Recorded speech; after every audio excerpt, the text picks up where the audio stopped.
Bismillahirrahmanirrahim. Assalamualaikum warahmatullahi wabarakatuh. Puji dan syukur kita panjatkan kehadirat Allah Subhanahu wa taala yang telah memberikan kita nikmat dan kesehatan sehingga saya dapat menyelesaikan tugas ini. Dan tak lupa pula kita kirimkan salam dan salawat kepada junjungan Nabi besar kita Muhammad sallallahu alaihi wasallam, karena beliaulah yang telah membawa kita dari alam gelap gulita menuju alam yang terang benderang. Pertama-tama saya ingin mengucapkan banyak terima kasih kepada Ibu Ufah Hasanah SPSI MTD selaku pengampu mata kuliah problem pendidikan matematika. Masalah yang pertama adalah perilaku deskriptif. Sebab yang pertama faktor peserta didik, yang kedua faktor keluarga, yang ketiga faktor guru. Akibatnya itu suasana kelas yang tidak kondusif, peserta didik kurang memahami materi, pengetahuan dan prestasi belajar yang kurang. Nah, kemudian solusi yang pertama itu pembentukan kelompok. Dalam tahap ini siswa-siswa yang menunjukkan perilaku disruptif dibagi ke dalam beberapa kelompok dan diberikan usulan untuk mengikuti kegiatan konseling kelompok. Yang kedua, orientasi dan eksplorasi. Nah, tahap ini memberikan kesempatan pada setiap anggota untuk saling memperkenalkan dirinya kepada anggota kelompok yang lain, termasuk juga guru atau penasihat. Kemudian yang ketiga, transisi. Pada tahap ini diharapkan masalah yang dihadapi setiap anggota dapat diidentifikasi. Keempat, kerja. Tahap ini bisa dimulai dengan memberikan kertas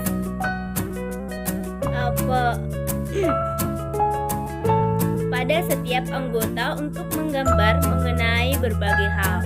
Yang kelima, konsolidasi. Pada tahap ini bertujuan untuk melakukan perubahan-perubahan atau menunjukkan kemajuan pada setiap anggota kelompok. Keenam, evaluasi dan tindak lanjut. Ini merupakan tahap terakhir di mana tahap ini adalah proses mengevaluasi diadakannya penyelenggaraan konseling kelompok. Masalah yang kedua, kurangnya fasilitas dalam pembelajaran. Sebabnya itu, yang pertama alokasi dana yang terhambat, yang kedua fasilitas yang minim, ketiga perawatan dari peralatan yang buruk.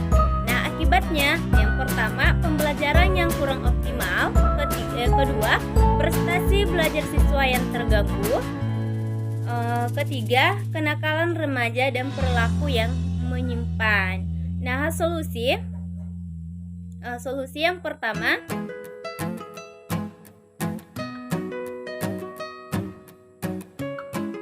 upaya pemerintah. Pemerintah harus meningkatkan anggaran dana pendidikan serta mampu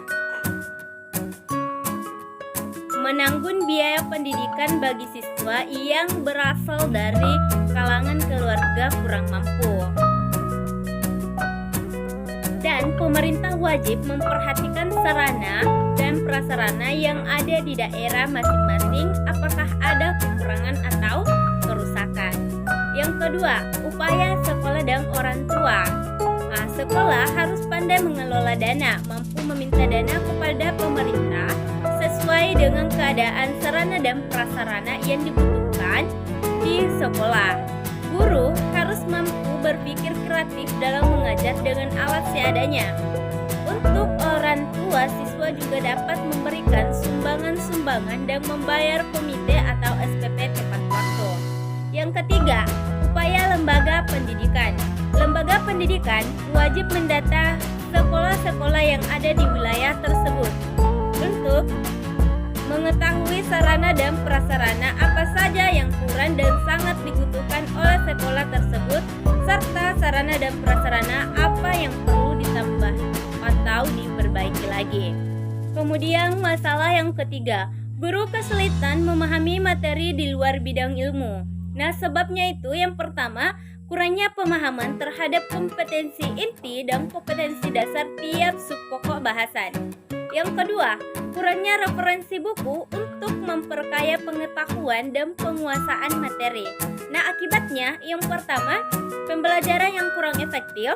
Yang kedua, kurangnya pemahaman siswa. Ketiga, tujuan pembelajaran yang tidak dapat tercapai dengan maksimal.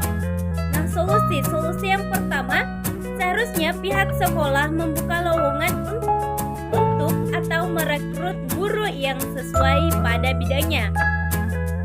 Yang kedua, pihak sekolah juga wajib memberikan pelatihan pendidikan sesuai mata pelajaran tadi, agar guru lebih paham dan matang terhadap mata pelajaran yang diajarkan. Yang ketiga, guru tersebut juga dianjurkan untuk melanjutkan pendidikan sesuai mata pelajaran yang diajarkan. Masalah keempat yaitu metode pembelajaran yang kurang variatif, sebab ada 3. Yang pertama, keterbatasan media. Kedua, guru yang gaptek. Ketiga, kurangnya waktu dalam hal menambahkan materi. Akibat, yang pertama, siswa tidak terlihat aktif dalam aktivitas belajar. Yang kedua, pengajaran yang tidak kreatif. Ketiga, siswa jadi cepat bosan. Nah, solusi yang pertama, setiap orang adalah guru di sini. Di sini setiap siswa bertindak sebagai guru. Setiap siswa wajib menuliskan pertanyaan pada selembar kertas tentang materi pokok yang telah atau sedang dipelajari. Yang kedua, the power of to and for. Guru menetapkan satu pertanyaan terkait dengan materi yang telah dipelajari.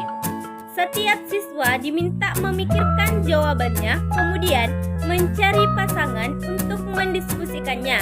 Setelah selesai, kemudian buat kelompok terdiri dari 4 orang. Nah, kemudian solusi yang ketiga, pengurutan kartu atau card sort.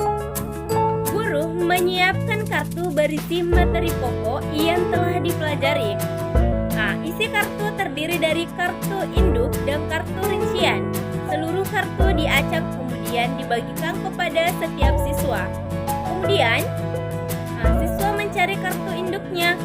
Setelah ketemu, kemudian siswa membuat kelompok sesuai dengan kartu induknya. Yang keempat, membaca dengan suara yang keras atau reading aloud. Guru memilih sebuah teks yang menarik sesuai dengan topik pembelajaran yang dibuat dalam potongan kertas untuk dibaca dengan keras oleh siswa secara bergantian.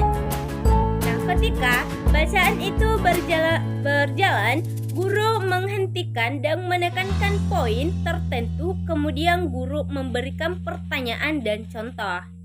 Nah, itulah materi yang dapat saya sampaikan, dan saya akhiri dengan ucapan wabillahi taufiq wal hidayah. Wassalamualaikum warahmatullahi wabarakatuh. Terima kasih.